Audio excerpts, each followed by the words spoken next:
Bismillahirrahmanirrahim. Assalamu alaikum viewers. You are watching my YouTube channel CSS Gateway. At this platform, I'll provide you all type of material related to CSS competitive exam. So let's talk about what is CSS. CSS is a competitive exam. CSS क्या है? CSS एक competitive exam है जो हर साल पाकिस्तान में फरवरी के महीने में फेडरल गवर्नमेंट की तरफ से 17 स्केल की अपॉइंटमेंट के लिए कंडक्ट करवाया जाता है। और जो दायरा इस टेस्ट को कंडक्ट करवाता है उसका नाम है federal public service commission, means FPSC। बहुत से स्टूडेंट्स इस टेस्ट को एक मुश्किल तरीन टेस्ट समझते हैं, लेकिन ऐसा बिल्कुल भी नहीं है। अगर आप मेहनत कर रहे हैं और मुश्किल मिजाजी से मेहनत कर रहे हैं तो आप यकीनन इस टेस्ट को देने के अहल हैं। अगर आप अपने काम को पार्ट्स में डिवाइड करते हैं, जो आपने सब्जेक्ट सेलेक्ट किए हैं, आप उसका सिलेबस देखिए। सबसे पहले आपने सिलेबस डाउनलोड करना है।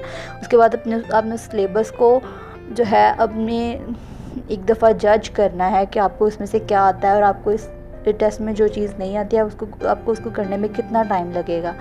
आपने उसका एक टाइम टेबल बना लेना है, उसको डिवाइड कर लेना है। देन आपने उसको डेली बेसिस पे अपने काम को कवर करना है। ये नहीं कि एक दिन आपने काम कर लिया फिर नेक्स्ट डे नहीं किया, फिर उसको नेक्स्ट डे पे छोड़ दिया, इस तरह से नहीं। आपने इसको रोज़ की रोज़ अपने काम को कवर करना है।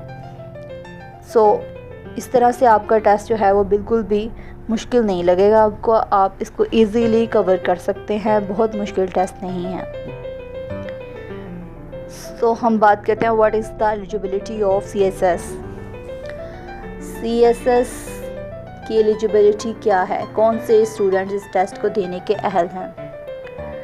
CSS की एलिजिबिलिटी के लिए 4 कंडीशंस हैं। सबसे पहली कंडीशन है CSS एज लिमिट, कि आपकी CSS के लिए कौन सी एज लिमिट होनी चाहिए। मिनिमम होनी चाहिए 21 years and maximum 30 years, means के आपकी 21 से 30 ईयर्स में जो एज है उसमें आप इस टेस्ट को देने के अहल हैं। और ये वाली एज आपकी 31 दिसंबर के बाद वाली काउंट की जाएगी। उसके बाद नंबर 2 पे हमारे पास है एजुकेशन। एजुकेशन आपकी कितनी होनी चाहिए। मिनिमम एजुकेशन इसमें ग्रेजुएशन है, एटलीस्ट 2nd डिवीजन और grade C bachelors degree of Pakistan. And number 3 nationality a citizen of Pakistan और state of Jammu and Kashmir. ठीक है, 3rd कंडीशन है आपका पाकिस्तानी होना ज़रूरी है। उसके बाद 4th कंडीशन है कि आपके पास डोमिसाइल होना ज़रूरी है। उसके बाद हम बात करते हैं what are the CSS subjects. CSS subjects कौन कौन से हैं।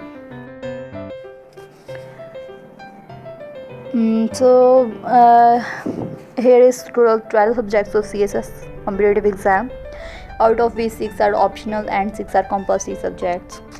ऑप्शनल सब्जेक्ट को चूज़ करने का तरीका मैं आपको बता देती हूँ। आपने ऐसे सब्जेक्ट्स सेलेक्ट करने हैं जिनको आप इजीली टैकल कर सकते हैं, जिनमें आपका इंटरेस्ट है। जैसे कि अगर आपको पंजाबी या फिर जेंडर स्टडीज़ में इंटरेस्ट है तो आप इनमें से कोई भी एक ऐसा सब्जेक्ट सेलेक्ट कर सकते हैं जो आपको ज़्यादा कंफर्टेबल लगता है। इसके बाद जो तीसरा तरीका है इसमें वो है ट्रेंडिंग सब्जेक्ट्स, मतलब कि आपने जो सब्जेक्ट्स का ट्रेंड है वो फॉलो करना है। जिन सब्जेक्ट्स में ज़्यादा स्कोरिंग सब्जेक्ट्स हैं, ज़्यादा मार्क्स इसमें मिलते हैं। जैसे कि जो है बहुत सारे सब्जेक्ट्स आजकल ट्रेंडिंग हैं, जो मतलब कि ज़्यादा स्टूडेंट्स वही रख रहे हैं। और अगर आपका उनमें कोई इंटरेस्ट है तो आप उनमें से भी कोई एक सेलेक्ट कर सकते हैं। उनके नाम मैं आपको बता देती हूँ जो ज़्यादा ट्रेंडिंग है।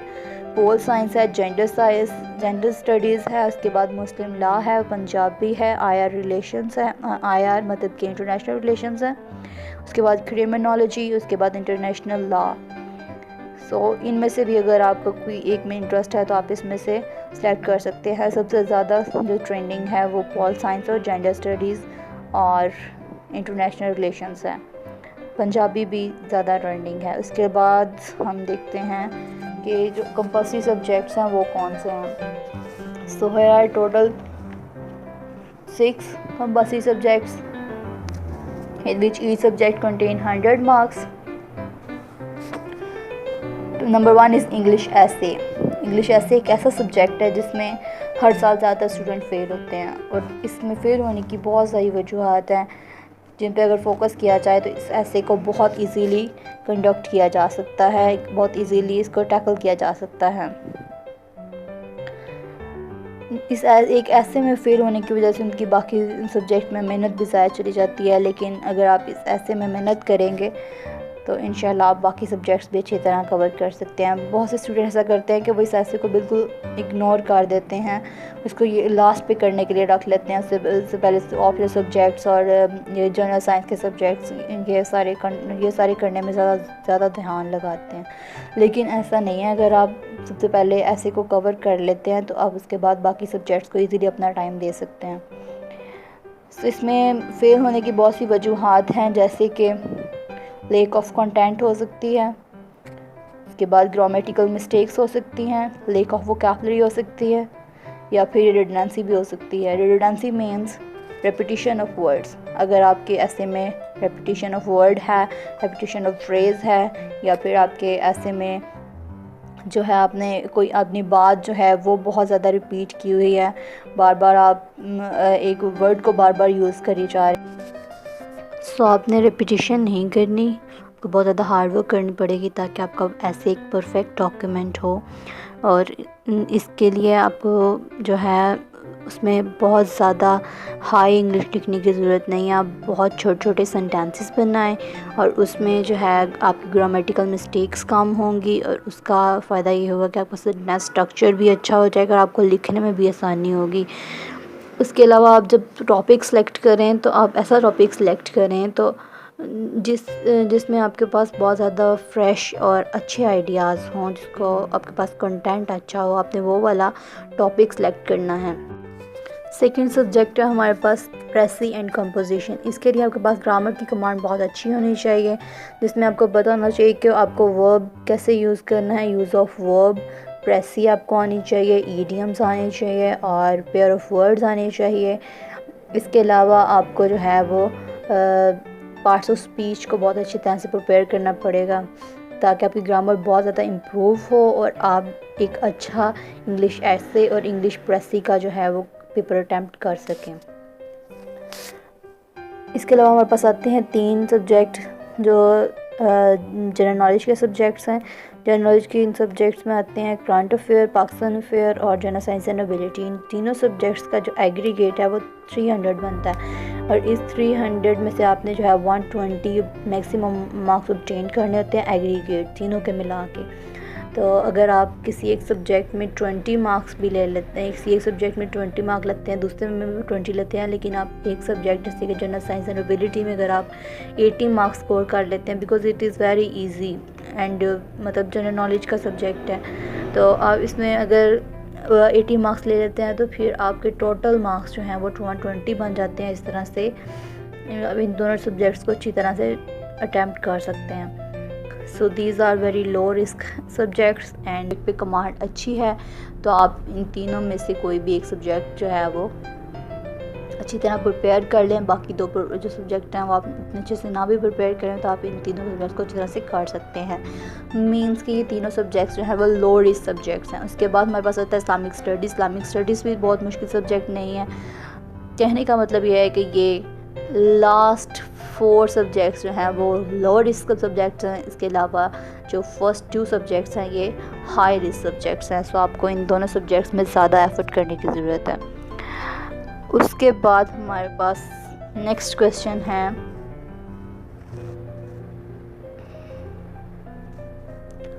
What is CSS salary. CSS की सैलरी कितनी है, CSS में इस करने के बाद आपको कितनी सैलरी मिल सकती है। सो salary of a CSP, successful candidates, जितने भी जो कैंडिडेट्स हैं जो सक्सेसफुल होते हैं उनको डायरेक्टली अपॉइंट किया जाता है 17 स्केल पे एज अ CSP ऑफिसर। उसके बाद the monthly salary of the beginner is around 30,000 rupees. जो बिगनर्स हैं उनकी सैलरी जो है वो 30,000 रुपीज़ से स्टार्ट होती है, विच increases gradually. The salary increases after CTP। CTP के बाद जो है वो सैलरी इंक्रीज़ होना स्टार्ट हो जाती है। उसके बाद हमारे पास नेक्स्ट क्वेश्चन है what are passing marks in CSS में पासिंग मार्क्स कितने होने चाहिए कि आप CSS का एग्ज़ाम पास कर सकें। To pass this exam you need to score at least 600 marks. और अगर आप एलोकेशन जो है आपकी, अगर आप एलोकेशन चाहते हैं कि आप जिस ग्रुप में जो है वो अप्लाई कर रहे हैं उसी ग्रुप में आप एलोकेट हो जाएं, तो आपको 650 मार्क्स जो हैं वो स्कोर करना पड़ेंगे in written exam and around 180 और जो 180 मार्क्स हैं वो आपको वाइवा में या इंटरव्यू में जो है वो स्कोर करने पड़ेंगे। But merit is different for different provinces and each province has a specific quota। Her province के लिए ज़्यादा कोटा होता है। उसके बाद जो है वो हम नेक्स्ट क्वेश्चन पे आते हैं। इस CSS एग्ज़ाम इज़ डिफ़िकल्ट, क्या इसका एग्ज़ाम डिफ़िकल्ट है? यस कह सकते हैं, बिकॉज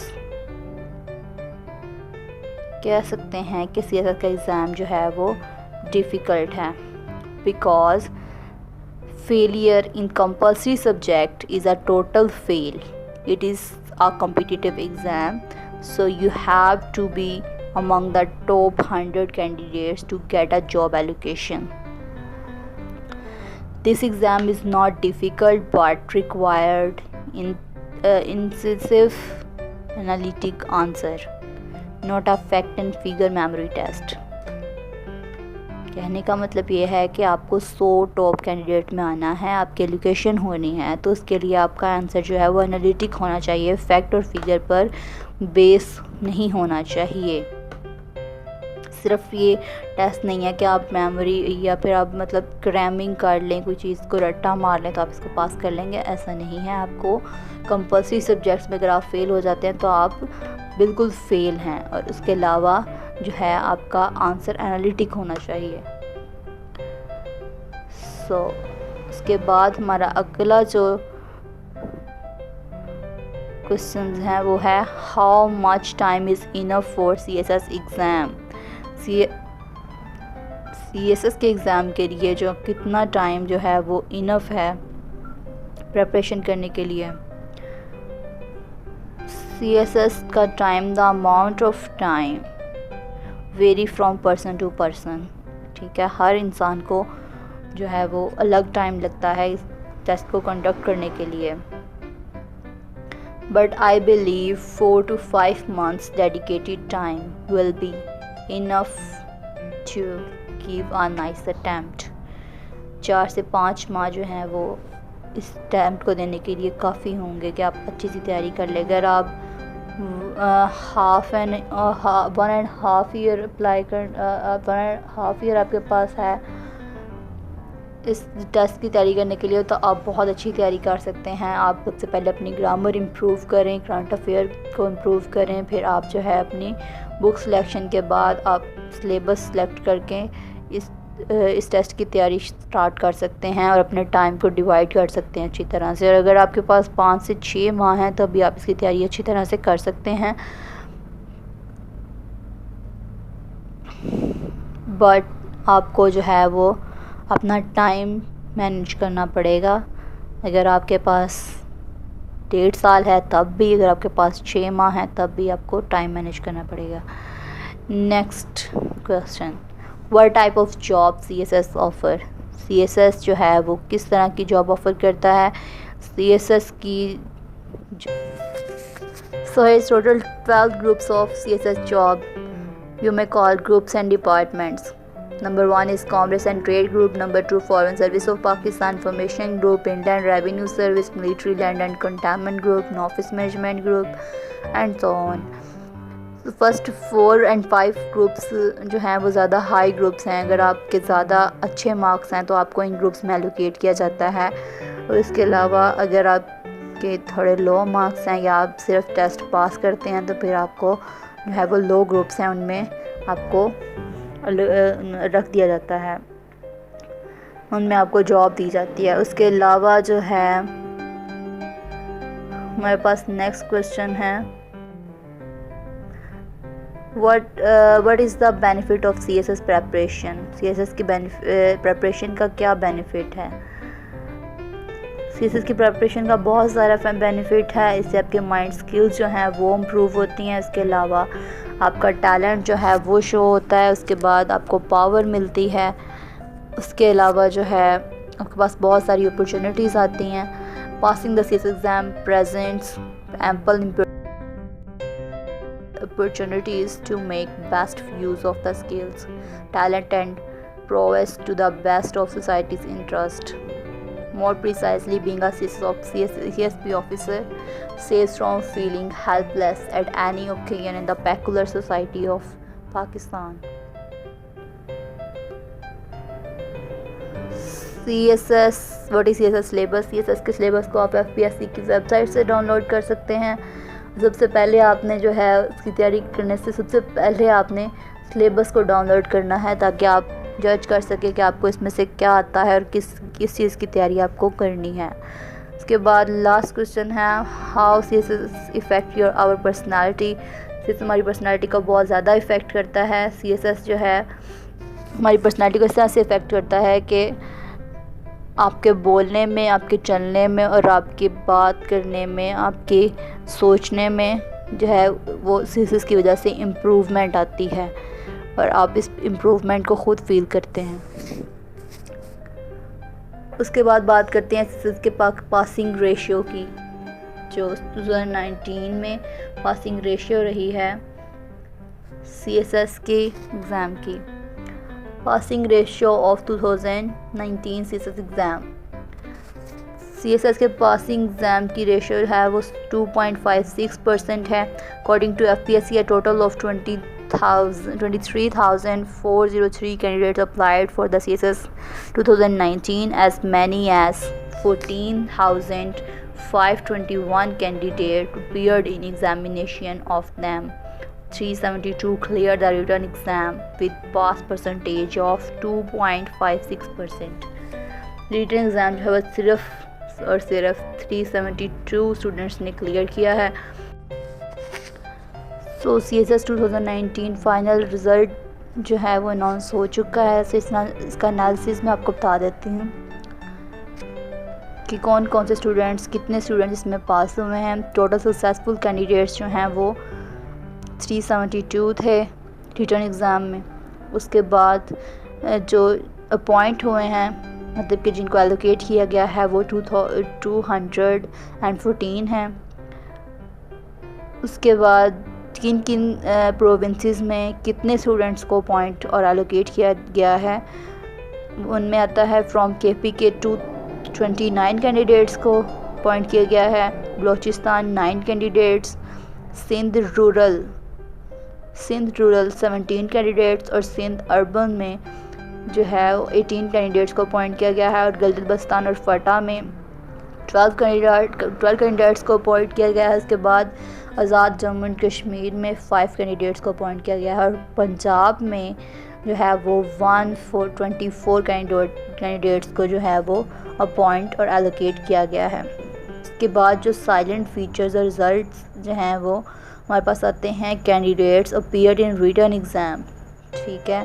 जैसे कि आपको मैंने पहले बताया कि 4,520 स्टूडेंट्स जो हैं वो रिटन एग्ज़ाम में अपीयर हुए थे। उसके बाद पास इन रिटन एग्ज़ाम, जिन्होंने रिटन एग्ज़ाम को पास किया वो हैं 372 candidates. Finally qualified after viva, जिन्होंने जो है वो वाइवा के बाद जो पास हुए हैं वो हैं 365 कैंडिडेट्स। उसमें मेल कैंडिडेट्स जो हैं वो 214 हैं, मेल कैंडिडेट्स 214 हैं और फीमेल कैंडिडेट्स जो हैं वो 151 हैं।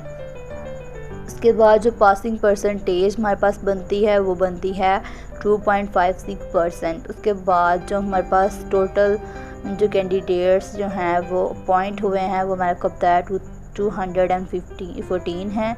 मेल कैंडिडेट्स जो हैं इसमें जो कैंडिडेट्स अपॉइंट हुए हैं वो हैं 214 और उसमें मेल कैंडिडेट्स 132 हैं और जो फीमेल कैंडिडेट्स हैं वो 82 हैं।